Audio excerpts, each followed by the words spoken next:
Welcome back to the Menopause Movement Podcast. I'm your host, Dr. Michelle Gordon. If you're watching the replay or on YouTube, thanks so much for being a part of the Menopause Movement. Today, we welcome Dr. John Carrozzella as the first male guest on our podcast. Now, Dr. John is a former orthopedist who became a hormone and metabolic specialist when his ex-wife descended into meno-misery. He sought out a treatment, and when he found it, he made it his mission to help as many people as he could with their hormone problems. Now, Dr. Carrozzella is a 1978 honors graduate from Yale. He subsequently earned his MD from the University of Cincinnati in 1982 with the honor of Alpha Omega Alpha. He completed his orthopedic surgical residency and hand surgery fellowship in 1988. And after practicing as an orthopedic surgeon for 25 years, he switched his focus to the non-traditional medical specialties of hormone replacement, sexual health and dysfunction, and age management. Now, over the years, he has been a member of a number of medical associations, which have included the American Academy of Orthopedic Surgeons, American Board of Orthopedic Surgery, the American Society for Surgery of the Hand, and the American College of Surgeons. And now in 2014, Dr. Carrozzella became an advanced fellow of the American Academy of Anti-Aging and Aesthetic Medicine, a member of the International Society for Sexual Medicine and the International Society for the Study of Women's Sexual Health. In August 2016, Dr. Carrozzella was awarded a master's degree in metabolic and nutritional medicine from the University of South Florida. He became a diplomat of the American Board of Anti-Aging and Regenerative Medicine in 2013, and he carries a certificate in sexual medicine from the American Academy of Anti-Aging Medicine, a certificate in advanced endocrinology from the University of South Florida, and a certificate in advanced bioidentical hormone therapy from World Link Medical. He is an expert in hormone therapy, sexual dysfunction, and age management for both men and women. Dr. Carrozzella currently practices in Orlando, Florida, where he devotes his practice to serving the needs of patients with hormonal deficiencies, sexual dysfunction, incontinence, nutritional imbalances, and age management issues. During the podcast, we talk about how he got from orthopedics to hormones, the difficulties involved with practicing medicine in America now, especially as a private practitioner who must interact with insurance companies, treating people, not lab numbers, the signs and symptoms of low testosterone in men and where to go for help, menopause, and weight. Now, stay to the end to find out what he does for sexual rejuvenation in women, how he does it, and the results he sees. At the end of the episode, make sure you visit drmichellgordon.com/podcasts, where you can find the show notes, plus the links to the books and resources mentioned in the episode. And if you enjoy the episode, make sure you subscribe to the podcast so you are always the first to know when each episode is released. You can subscribe on Apple Podcasts or wherever you get your podcasts. And thank you for all of the 5-star reviews. And if you haven't left a review yet, please take the time to review the podcast with written review. This helps more women find it and get the help they need during the disruption of menopause. No one should have to go it alone. We found that out with the Menomates for sure.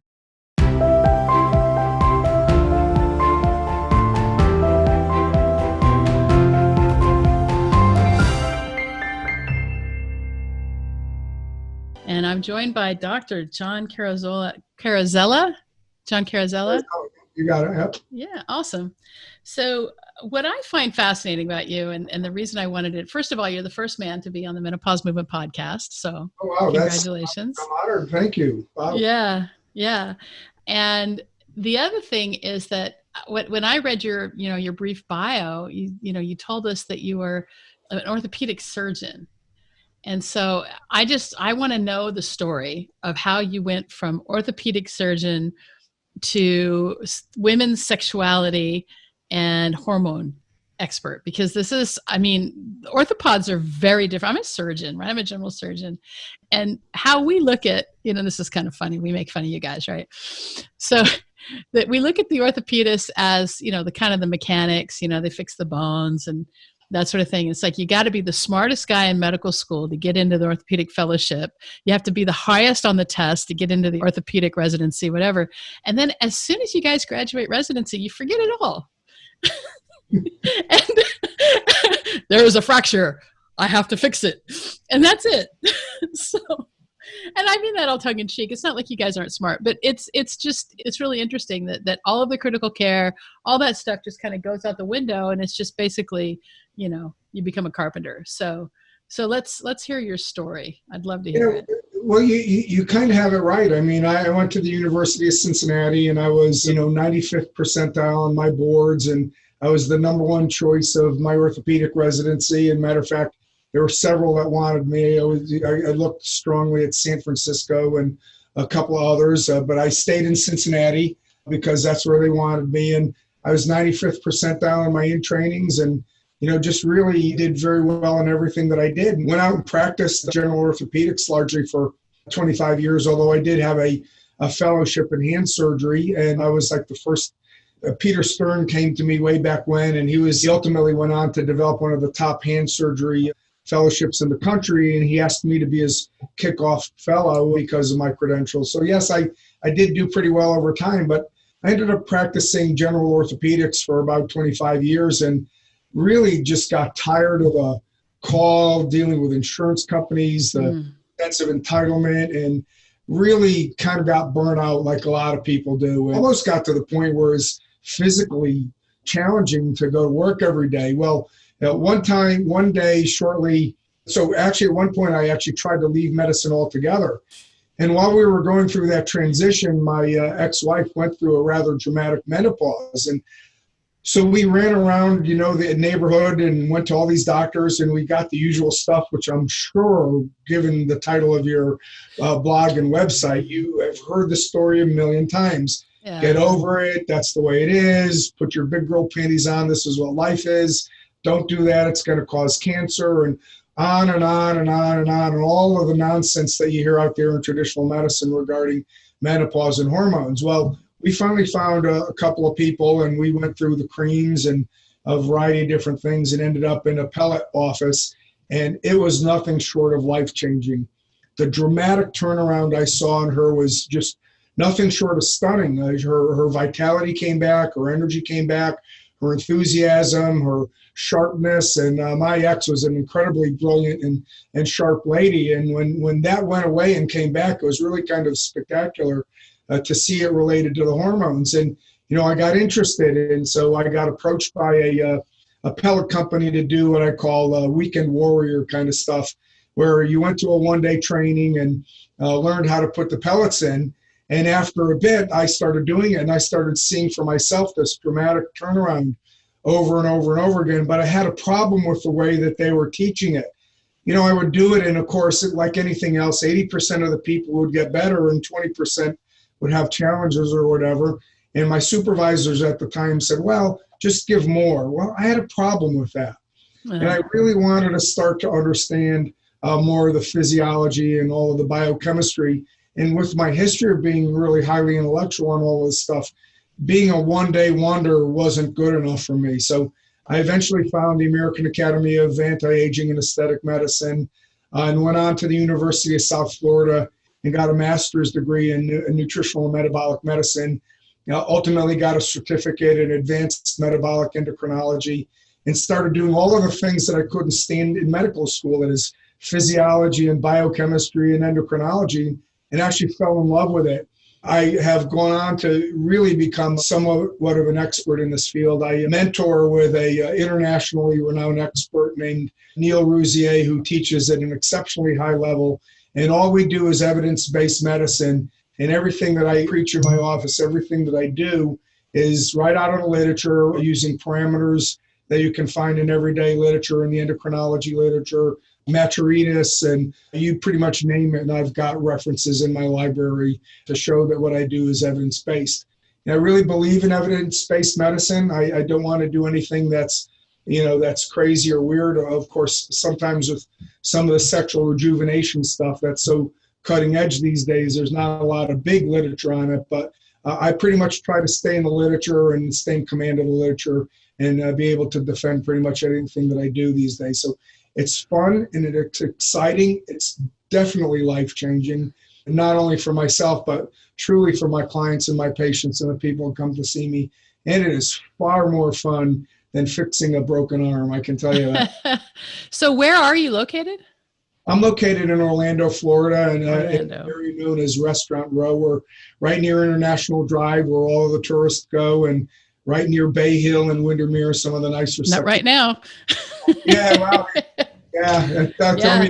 Tell me about it. Yeah, there's nobody coming now. So I wanted to talk, let me just go back and let's talk a little bit. When did you leave traditional medicine and dealing with insurance companies? Yeah, How sure. long My ago was that? last orthopedic case was on January 1st of 2010.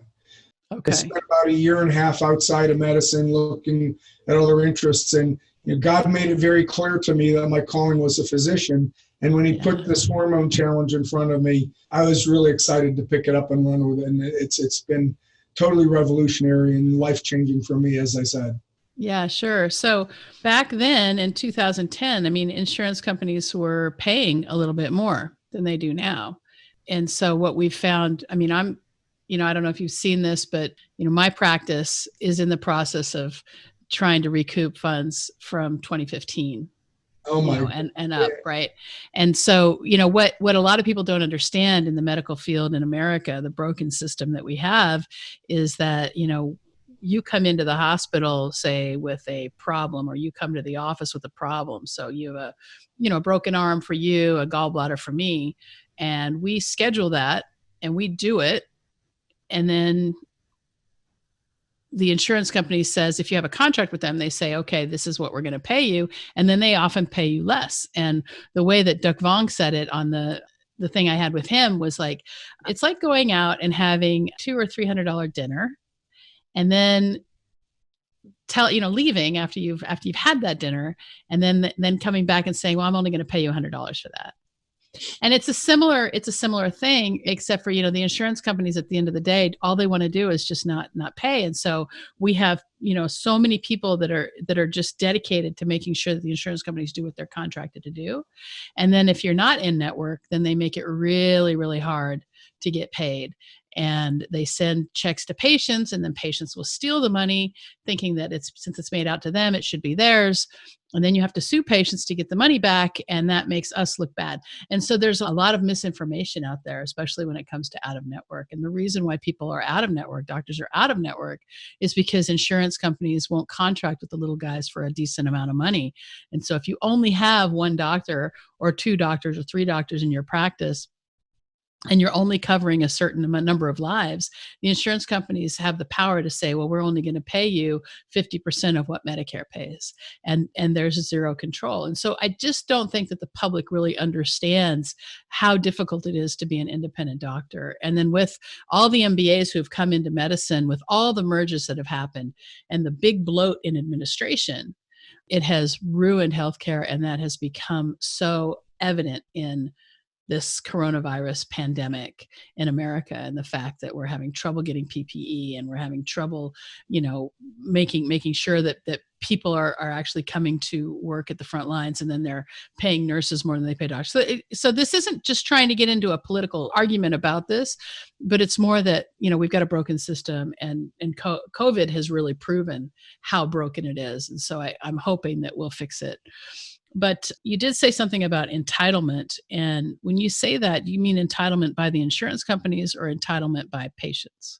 Well, I mean, actually by both, but, it's kind of like this. Okay. I remember back, several years ago when I had a patient come in and, he had chopped off the tip of his thumb or something. And I took him to the emergency room and fixed him up. And he came in a couple of weeks later and he said, Doc, he said, I can't thank you enough. He says, I don't have any money. I can't pay you. But you know what? You made it so I could go back to work and take care of my family. Nothing better than that. I could care less if I got paid from somebody like that, okay? But the entitlement that you get is someone, a guy comes in at, I remember a case, a guy came in at 2:00 in the morning. He was drinking. He decided to mow the lawn.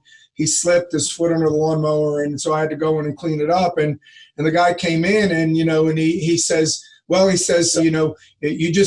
were on call, you had to do that, and he just approaches it like totally with no thankfulness or whatever, even though he can't pay. It's like, well, I expected that. That's what you're supposed to do. You make too much money anyway. And with kind of touching a little bit on what you said before, with people not understanding what's involved in the delivery of medical care and the reimbursement. So you just got that sense of entitlement from some people that came in, couldn't pay, weren't going to pay, and couldn't even express some appreciation. Right.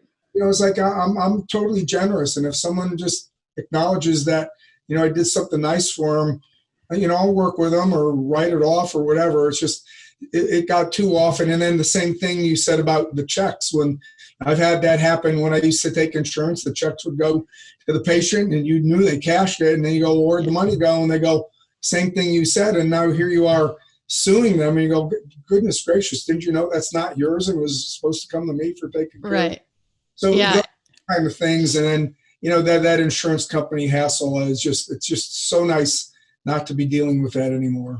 Right. I know, I completely agree with you. And the way we've been handcuffed in terms of HIPAA and in terms of, just not being able to, do normal business, with what happened in the 80s with the Star Clause and things like that. And so I think that there's a big change that's going to come out of this COVID crisis, but I don't know that I will survive medicine to see its benefits, but the younger people may. And, we see these, where we consolidate and then we break up and we consolidate and then we break up. I mean, this is just the natural order of a capitalistic society. And so, at the end of the day, as long as people get care, I think it's good. But the problem, I think, in terms of entitlement comes from, when pain control became a right, and that's when the opioid crisis got started.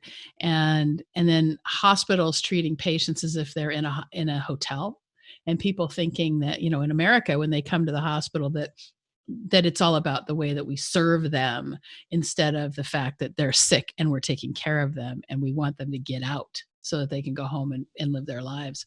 So there's a lot of issues there, and this is probably pretty polarizing. So we can move on to talking about hormone pellets.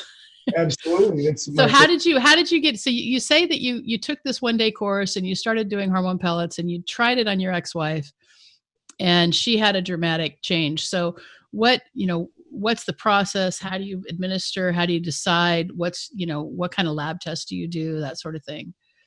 Sure. Well, the thing about hormone therapy, and particularly in menopause, is when people are in menopause. Okay. I mean, you just know. I mean, they're in the United States, age 51 is the average age of onset of menopause, and it's defined by 12 months without a menstrual cycle, and it's usually accompanied by a pretty standard constellation of symptoms. And I like to tell people I don't treat lab tests, I treat people, okay? And the reality is when you see that 51-year-old woman who fits that description, they're not making estrogen, more precisely estradiol. They're not making progesterone. They're not making testosterone, and more than likely they have a significant degree of thyroid resistance or some kind of thyroid imbalance, regardless. And so, I know exactly what the plans are going to be based upon the way they present. And I think it's really important to point out that, I'm old enough to remember Marcus Welby, and for your younger listeners, I remember Marcus Welby. I don't ever remember in an episode of Marcus Welby when he looked down and said, the lab test says I need to do this. He never did that. And the first day I went to medical school, they said, ask the patient what's wrong with them and they will tell you. And that's kind of the way that I run my practice. I learn about these syndromes and these complexes of symptoms that lead to a particular diagnosis. And then I treat that diagnosis and I use the labs as confirmation. So what we'll often do is, we get the baseline levels and I'll go over them and I'll pretty much explain that they're standard, but I want to come back to hormone levels very specifically because we need to understand that very clearly. So I'll pretty much be able to understand and recommend a treatment plan based upon just the story. Now we do get the baseline levels because I want to know that we started at one point and we got to another point. And I want to show that we advanced or changed the level of those hormones. And then at the end of the day, the blood level is more important in telling me where that patient feels balanced rather than having that number be the destination. Let's take testosterone, for example, because that's really poorly understood. I'll first describe it in men, and then I will talk about it more specifically in women. The standard range for testosterone in men is about 250 to about 1100. And even that is changing, because when we define normal, it's a statistical collection of numbers where they just create a mean and then go 2 standard deviations out. And that normal has actually been lowering over the last 50 years because the herd testosterone levels in men have been falling for a variety of reasons that I think are beyond the discussion for today. But the reaction, the labs have been lowering that upper level of testosterone when there's tons of literature out there to suggest that men perform more poorly at lower levels of testosterone and are more prone to the diseases of aging at lower levels, okay?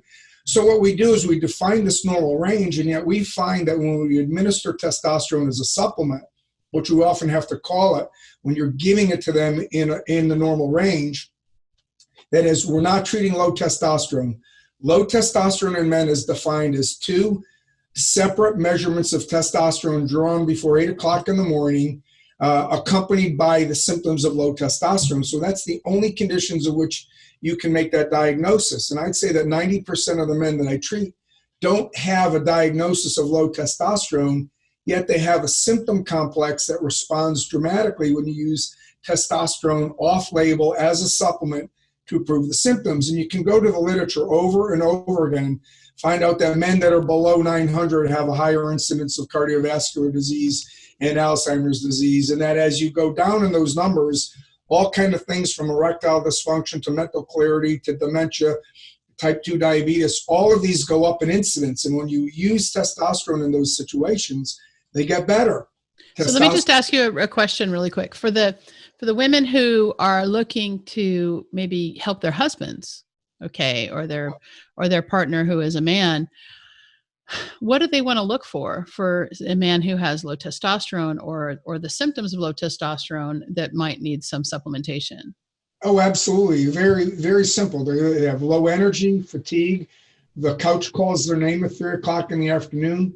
They feel like they're losing it at work, in the boardroom, or in the executives are falling behind the younger guys. They're taking 2 to 3 days to recover from their workouts instead of 1 or 2. Their strength is decreasing. Their muscles are wasting. They're getting visceral fat buildup, particularly around the abdomen. Their sexual function declines. Their ability to achieve erections and orgasm goes down. And so they're just a whole constellation of things. Just a guy that feels like he's turning into the grumpy old man. That's kind of the way we describe it. For a man who is looking for some help, I mean, who's not in the Orlando area, can they go to the urologist, or where do they go to get some help? Yeah, you really got to be careful, because way too many doctors are looking at those normal ranges, and you get guys come in with all of the typical symptoms and a testosterone level of 400 or 500, and they're going to say, no, you don't qualify. Well, technically they don't, because they don't have that diagnosis. So you really need to go to somebody who actually specializes in hormones, that understands the application of hormones to the degree where you're looking at an optimal result, not a normal result. Because a normal 60-year-old guy is going to be run down, cranky, forgetful, have poor erectile function, and that's not what I don't want to be normal. I want to be optimal. That means taking your levels a little bit higher. And particularly when you talk about women and testosterone, they have a lot of the same type of symptoms. Their libidos go down, their interest in life goes down, their sexual function goes down. With women, that normal range may be, say, from 0 to 50. But we find that where women respond the best to testosterone is when we take those levels up to 100, 150, 250, or even higher. Okay, and when you look at work by a breast surgeon in Dayton, Ohio, with results published in Maturitas, she shows that Rebecca Glazer is her name. I don't know if you've ever heard her name. No. She shows that the higher the level of testosterone, and that is testosterone levels in women over 400, which are almost astronomical if you think about it in terms of an absolute number, yet you can reduce the risk of breast cancer by over 75% in her series. And her series has been validated in other centers in the United States and in Australia. So this is valid medicine that shows that testosterone is a phenomenal substance for women, and yet the FDA doesn't even recognize it as a substance that's available to women in the United States. Well, you can get it in, bioidentical form. You can, but it's off-label. And I mean, like I say, there's no FDA. There used to be FDA-approved compounds not compounds as compounded medicine, but FDA-approved substances for women, but they were withdrawn from the market several years ago, and particularly after the so-called cardiac scare in testosterone in men, which is just a bunch of baloney as far as I'm concerned. Well, the other thing is that the physiology of women is very different from the physiology of men. And the biggest beef I have with the medical community is that they never did any studies on women until Absolutely. recently. Absolutely. And so, especially when it comes to heart disease. And so the medical community just decided that, we only have to test men. And that is just typical, patriarchal thought. Oh, I couldn't agree with you more. You look at a medicine out there, the flibanserin, which is a trade name Addie for women. And the history of that substance is just horrendous. It cost more than twice the amount to bring a drug to market than almost any other drug. It had been up for phase 3 trials on several occasions, and the FDA shot it down. And the final thing that was just absolutely ridiculous is when it was finally approved, it had a black box warning on it, and it had a REMS warning, which you actually had to counsel a woman against drinking alcohol, and they had to sign a waiver saying that they wouldn't take alcohol when they use this medication. What does Addie do? It's a libido enhancer, okay? And so the hang up with the FDA is they said, well, when you're talking libido and sexually oriented drugs, we need to know the interaction with alcohol because sex and alcohol goes together. And so they set out parameters for the alcohol measurement in women. And it turned out that they could not get a study where they could get enough alcohol into women to test the drug adequately with numbers enough. So what they did is they turned around and they went to men, gave it to men. They could get to alcohol levels in their blood that made the test valid. And they found out when they did it in men that they were having episodes of forgetfulness and amnesia and syncope. So they put a black box warning around the women's dose, even though they could never get them to drink enough alcohol to induce the symptoms that the men were having. You want to talk about a patriarchal process? You got it right there. And it's just amazing that they went through that. They finally, I believe just recently, they removed that black box warning, which is almost unheard of. But it's just incredible what Addie went through to get to market. That's crazy. So do you prescribe that, the Addie? I do from time to time, but it's extremely expensive, and I can do a lot better with testosterone, which is cheaper and more customizable. So sure. I like being able to have things in my toolbox that I can tailor to a particular person's needs, and I get really, really good response with testosterone in women. There'll be I'd say maybe 1 in 50 are interested. Well, can I do this with an FDA-approved thing? I go, okay, here. Even sometimes I've had women that are having trouble getting that sexual response with testosterone alone, and I've used it as a second line for that. And so it's useful, but it's expensive, and like I said, I can do better with testosterone for the most part. Menopause symptoms are huge, and people complain about hot flashes and mood swings and just, overall feeling of low mood and that sort of thing. But one of the biggest complaints that women have is weight gain and not recognizing themselves anymore. And the weight just starts to pile on. I'm starting to look pregnant. I don't understand what's going on and why is all this weight coming? And that's one of the biggest things. And so what has been your results when it comes to weight loss for these women that you're using?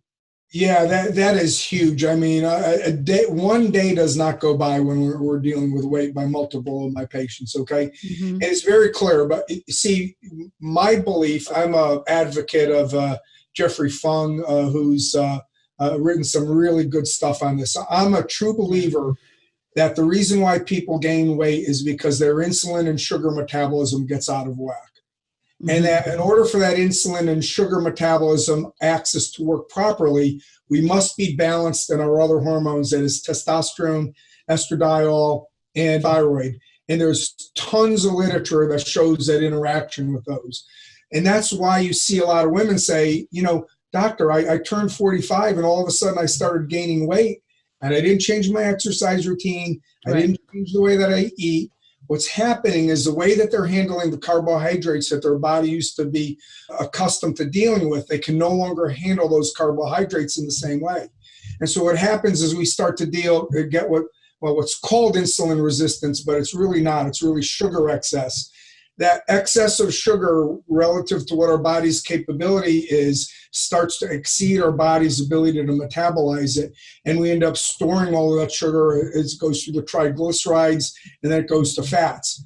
So what I'm very clear to tell patients in my office is hormones are not a weight loss program, but hormones done properly can restore your body's natural physiology so that when you do the things that are necessary to lose the weight, you can lose the weight. Because now what you have to do is you have to get your body in an instance when those insulin levels decline and you're able to mobilize that weight.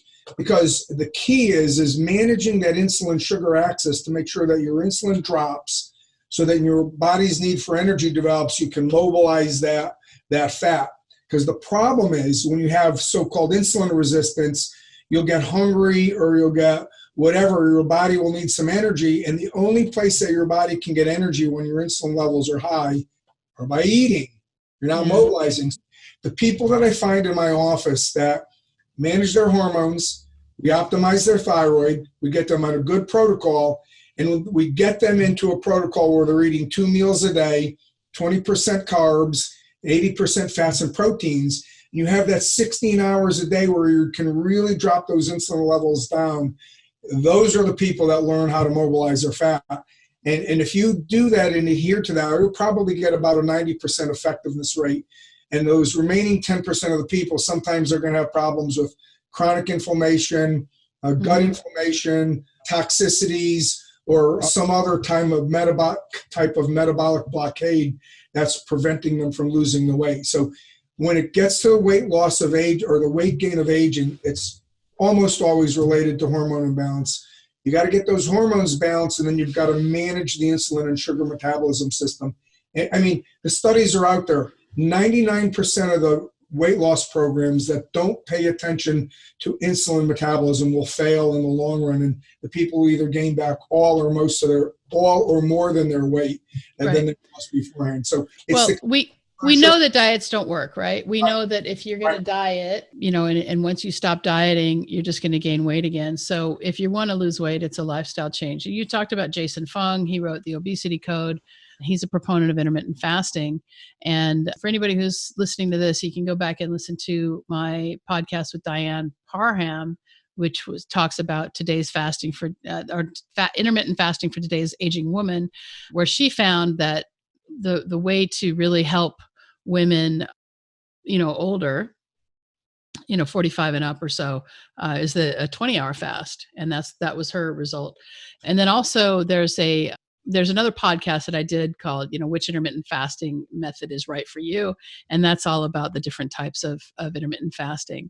But what I think that if somebody doesn't want to take anything, so if they don't want to go for, a little pellet, or they don't want to have any, even a cream, one thing that intermittent fasting can do is it can actually balance things out on its own. And intermittent fasting is very, very powerful. And Jason Fung talks a little bit about that. But the main thing, I think, when it comes to fasting is that, when you get off of sugar and you really pay attention to the labels and really pull most of your energy from fats and proteins, the clarity that comes is amazing. Yeah, I agree. There are many, many of my patients who have gotten off of carbs, gluten to begin with, and then carbs as a follow-on. They come in and go, I can't believe I could be this clear again. It really is remarkable and spectacular. But the problem is, of course, hunger, and we're not used to being hungry as a society. We're still in the midst of the greatest nutritional experiment that's ever happened since the 70s, since Ansel Keys. And so, what we have is there's a lot of religious type beliefs around diet. And, this works for that person, that works for that person, and nobody really knows. And it really is culty. There's like culty diet, you've got to eat according to your blood type, or you have to eat, according to this guru, or you have to be vegan and eat all this vegan crap that's filled with, vegetable oil. And at the end of the day, I think when it comes to inflammation, especially, inflammation is like really dependent on what we put in our mouths. And Hippocrates said it best, let food be thy medicine, right? Oh, absolutely. It all starts with food. Yeah, we spend a lot of time looking at food and food sensitivities and the inflammation. And obviously we all know about the potential impact of food on Hashimoto's and 90% of Hashimoto's is probably food related. So Yeah. it's a big deal for sure. Have you seen Hashimoto's reverse in your patients when you change their diets? Oh, absolutely. Yeah. If you can identify a food trigger, and, of course, one of the things we talk about a lot in functional and integrative medicine is these environmental triggers that will activate these autoimmune disorders.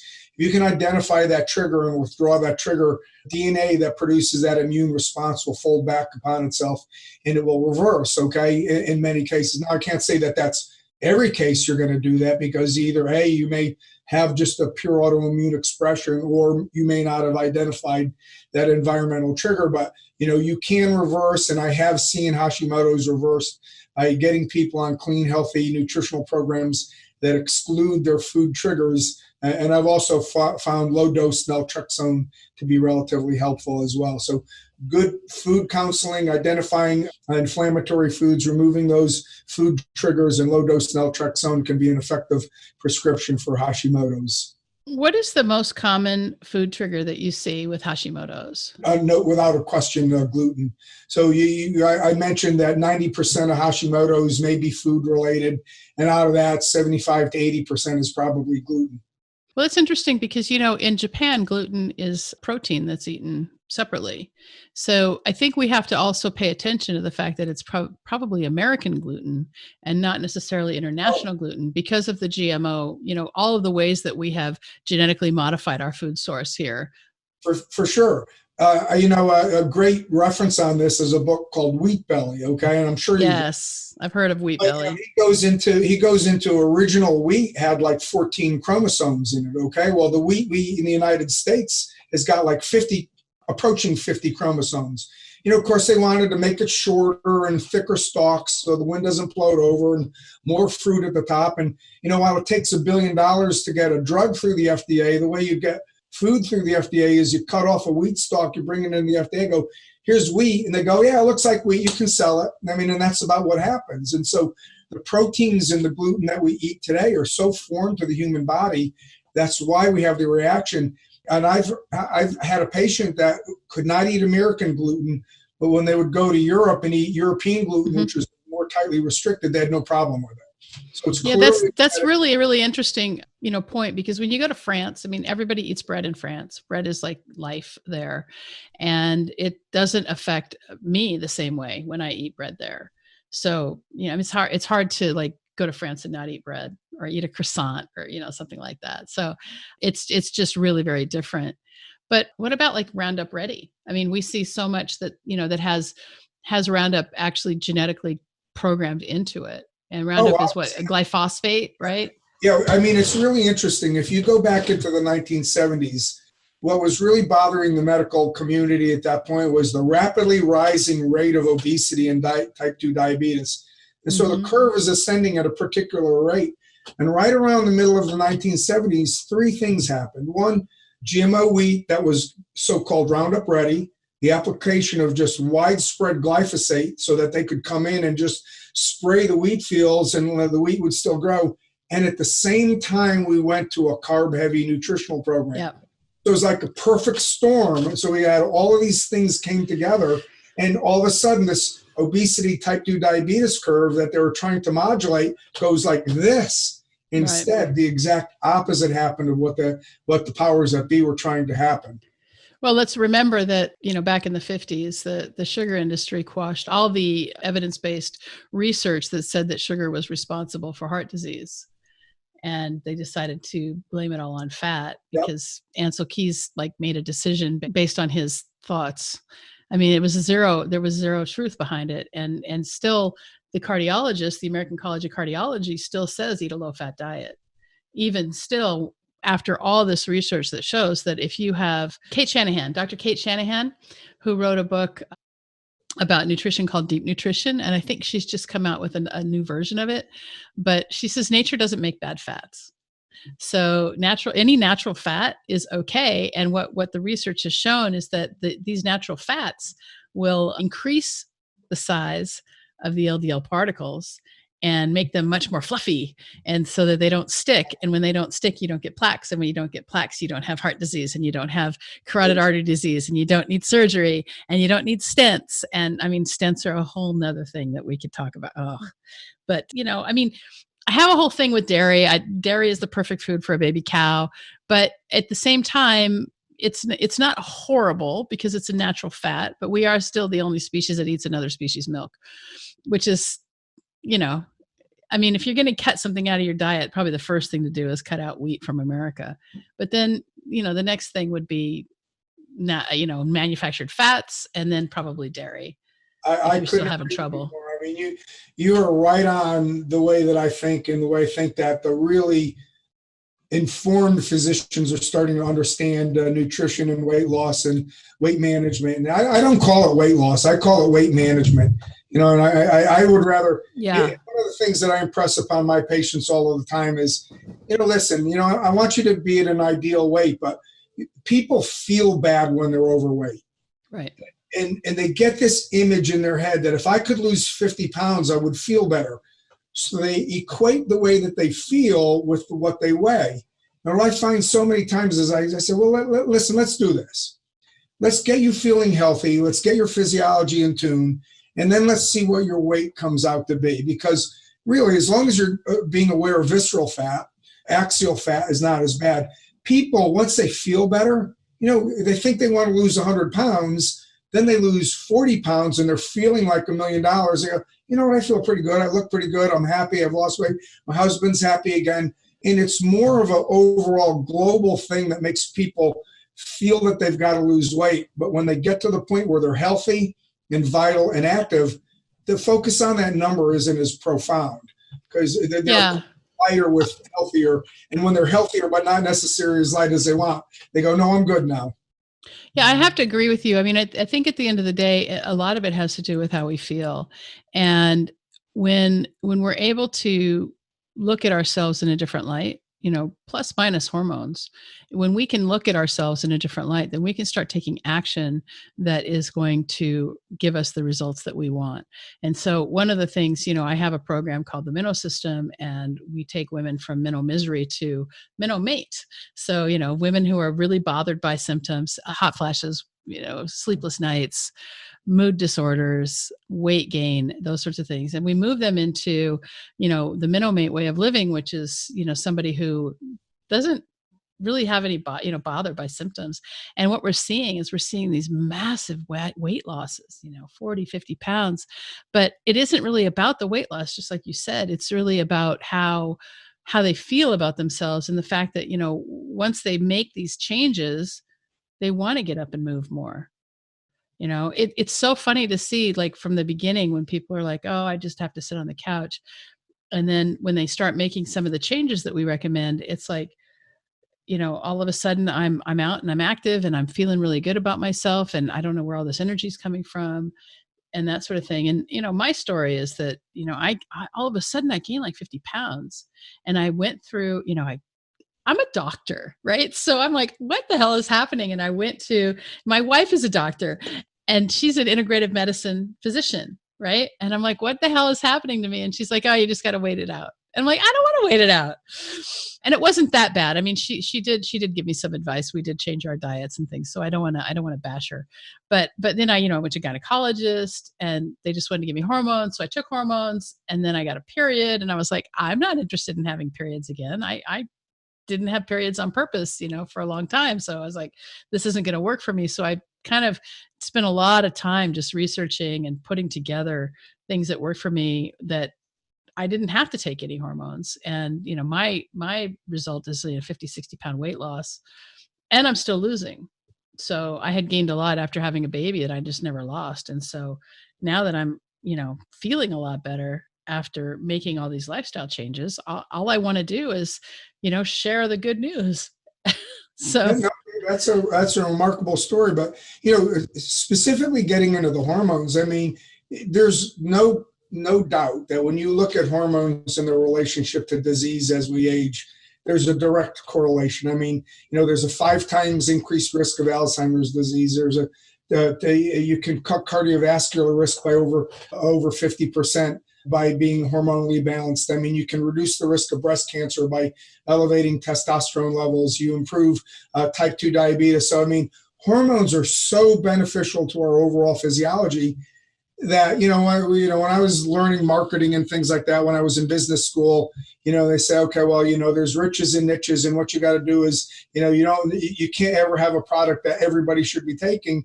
And yet when I look at hormones, I go, clearly that is a product that everybody should be taking to optimize their vitality and their wellness as they age.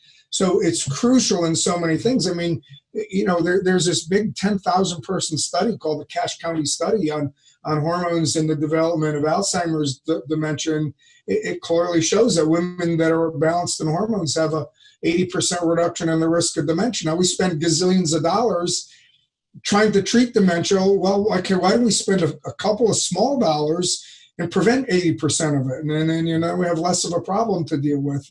And these right. I think the body does have the ability to heal itself. And while balancing hormones is, that's an industry belief. And, I think that we don't want to discount the fact that some people, some women can't take hormones, but they can still get balanced by making lifestyle changes. I don't want to say that everyone should take hormones, because you don't have to necessarily take an exogenous hormone or hormone outside of yourself to experience some sort of transformation.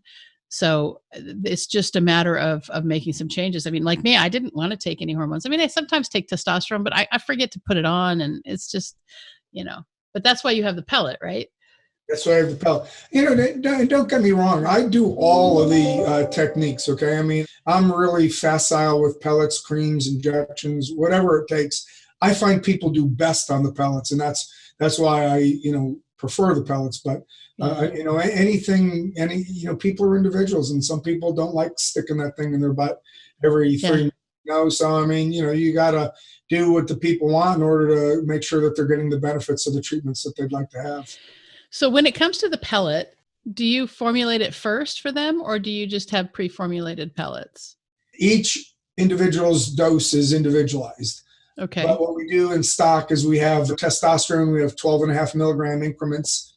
So we can, build them up to whatever dose they need, and similar for estradiol, mix and match to get their personalized dose. So it is customized, but they're in pre-formulated pellets that we mix and match to get the doses that we want.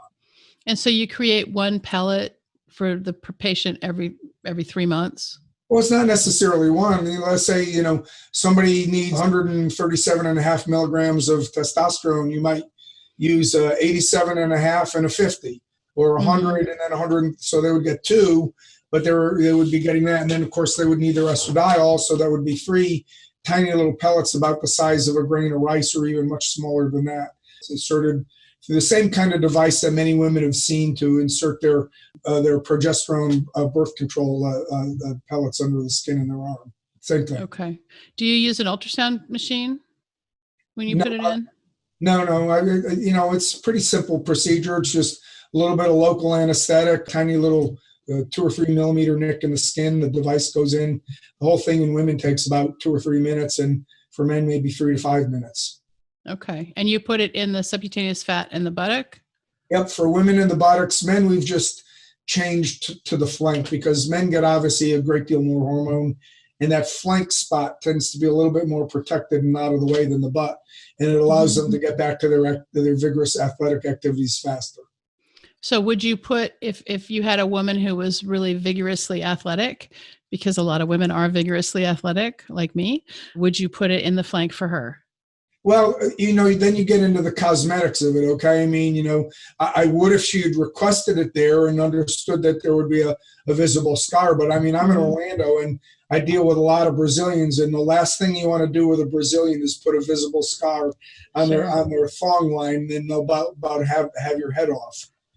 And one of the things that I know my audience is going to want to know is, like, what does it cost to get a consultation with you? And then what does it cost for an every 3 month kind of pellet? Yeah, we try to make it as cost effective as possible. I mean, initial hormone consultation with me for an hour and 15-minute evaluation is $295. And then we build programs based off of a kind of a recurring thing to kind of spread out the cost over the year. So people pay so much every month. so that, there's really nothing there. And for that, they get access to me by phone, by email, by video link, by whatever, pretty much whenever they need an appointment. So once they're in kind of our program, there's no fees on a per click basis, which really makes it easy and affordable since we don't do any insurance. Now, every program is going to be a little bit different because everybody needs different things. Or they need weight management, they need, or are they going to do some sexual rejuvenation procedures or whatever. But I would say a basic hormone program is about $200 to $300 a month on the lower end from women, on the higher end for men, and then depending upon what else we bolt on top of that. And there are a number of different things that we do to help rejuvenate people. So you have a subscription model? Yes. Okay. So you have a subscription model that's similar to concierge medicine, but it's different because you're not doing primary care, you're doing hormone care. Exactly. All And right. they essentially get the same type of concierge. I mean, we're very responsive. We touch our patients frequently. We encourage them to call. I don't want people sitting out there having issues going on that are unaddressed. So we're very proactive about making sure people call in, and you know how it is. You'd rather have them call you up and deal with a problem when it's simple than sit there not being able to get a hold of you and have to deal with a major problem. That's Or show up in the ER unannounced. Exactly. And it works very well. So we promote that kind of culture. And that's good. Yeah. So they have pretty much unfettered access to you. They'll text you, they'll call you, they'll email you, and they'll be able to get a hold of you. Yep. They get a hold of me. Yeah, that's kind of nice. So, at $300 a month, that includes the drugs as well? It includes, it includes everything. It includes all the hormones, for the women, it includes estradiol, progesterone, and their testosterone. Thyroid is a little bit variable, so that one we usually send out to the pharmacies, but we do use a natural thyroid product, either Nature Thyroid, NP, or I'm not particularly fond of Armor because it's owned by Knoll, also owns Synthroid. And Knoll went out and bought, about 2 or 3 years ago, Knoll went around the world and bought all of the pig farms that were making thyroid and shut them down. And so they created a severe shortage in worldwide ingredients for thyroid, okay? Well, you can't just go to Indonesia and open up a pig farm. You have to open up the farm. You have to make sure that it's healthy. You have to bring the FDA in. The FDA has to prove it. So it took about 2 years to readjust the thyroid supply chains. It's really an evil thing by Big Pharma, what they did. Yeah, I had a really hard time with Armour Thyroid. When I changed my diet and I was taking Armour Thyroid, I started getting like palpitations. And I got rid of it and started taking Synthroid, and it was better. Yeah, Armour is a very dirty composition, okay? And everybody knows it. There's so many byproducts and ingredients in Armour that I dislike it for a number of reasons. Primarily because it's a dirty collection. And when you get into Nature Thyroid or WP Thyroid, they're far more cleaned up and reprocessed to where they're more and more just T4 and T3. That's good. Let's just briefly, we only have a little bit of time left, but let's talk a little bit about sexual rejuvenation. Are you like injecting the G-spot? Is that what you're doing? You're using a little bit of something there? Yeah, well, we use platelet-rich plasma for women, and we are licensed OSHOT provider. And so basically, and we do use, everybody calls them stem cells, but pretty much true stem cells are not available in the United States. So we're careful. I pretty much call it cellular derived growth factors, which are further enhanced over platelet-rich plasma. But we do use these two substances and inject the area around the periurethral area and the clitoris. And we get really good responses in terms of improving sexual responsiveness, lubrication, big responses in terms of stress incontinence. We see far better results when it's done in combination with hormone therapy, because obviously that testosterone is going to tighten up those pelvic muscles in and of itself. So, you do that, you do the OSHOT or whatever. And we're also using radio frequency. That radio frequency is also very good. So I kind of liken it like this. You're stirring up the embers, when you do the hormones, okay? And then when you put the OSHOT in there, it's like squirting a little bit of lighter fluid on top of it. And then when you add the cellular-derived growth factors, it's like putting an atom bomb on top of that. So there's multiplying effect as you go through the various processes, okay?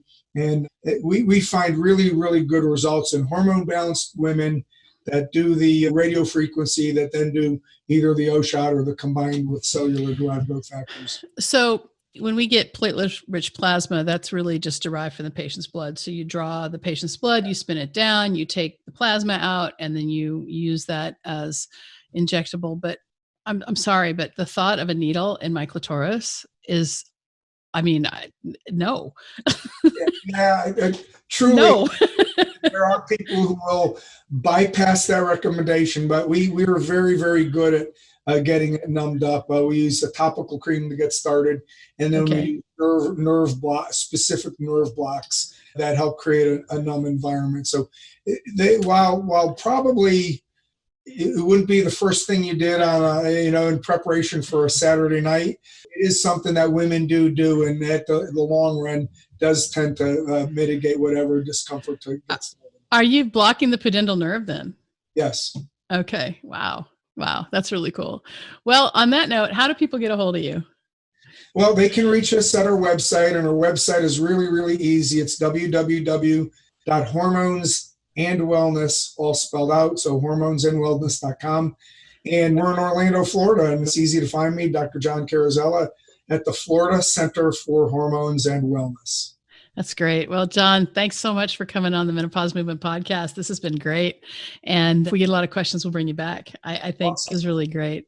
I have, just for anyone, who was really interested in the sexuality part, remember, we've got The Power of Pleasure with Julia Lally. And we also had a whole session about the jade egg. So that's something else for everyone to listen to. So Dr. John, thanks so much. Thanks so much for having me. Did you know that menopause is not a medical condition? Most doctors don't know this either. I like to say that menopause is the privilege of a long life. And to really take hold of our lives in menopause, we have to unlearn what society and the medical establishment has told us about menopause. Thanks so much for being a part of the Menopause Movement.